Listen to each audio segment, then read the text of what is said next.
There were many lowlights of Donald Trump's September 19th speech at the UN, but for many, the nadir was his statement that, quote, "The United States has great strength and patience, but if it is forced to defend itself or its allies, we will have no choice but to totally destroy North Korea. Rocket Man is on a suicide mission for himself and for his regime," close quote. But for corporate media, the announcement of the possibility of killing 25 million people was no big deal. For the New York Times, it was Trump showing his usual confrontational style of leadership. The Washington Post wondered about the idea that Trump's remarks about North Korea were a break from past U.S. policy. Wired magazine told readers that there are two very important things to understand about North Korea in this context, neither of which is that it contains millions of human beings. They were instead that no one has perfect insight into what Kim Jong-un thinks, and that North Korea is paranoid that the United States is going to eliminate them. Though the writer did add that, quote, "In fairness, Trump's remarks may have been precisely calculated, a four-dimensional chess move designed to bring about a political outcome rather than barreling toward a disastrous use of force," close quote. And in an article for which he was presumably paid in actual money, CNN's Chris Cillizza declared Trump's UN speech, quote, "in a word, Trumpian," close quote. Recalling previous bellicose threats, Cillizza notes, quote, "the promise to totally destroy an entire country seems to take things even a step further," close quote.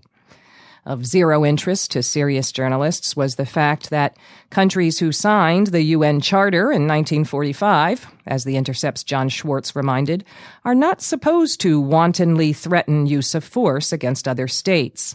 And even including his phrase about the U.S. being forced to defend itself, the rules of preemptive war require proportionality and necessity that Trump's statement do not evince.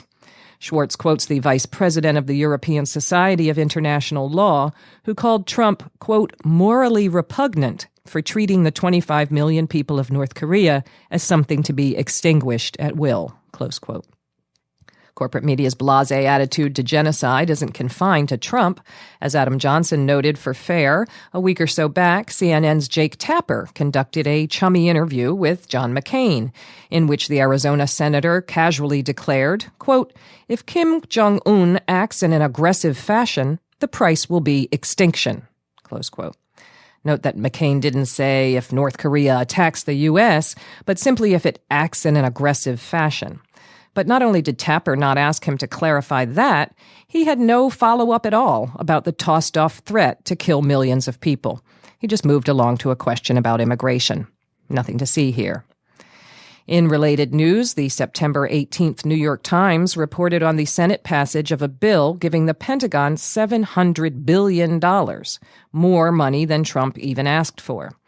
As Ben Norton noted for FAIR, the story all but openly applauded the bill, calling it a rare act of bipartisanship that sets forth a muscular vision of America as a global power.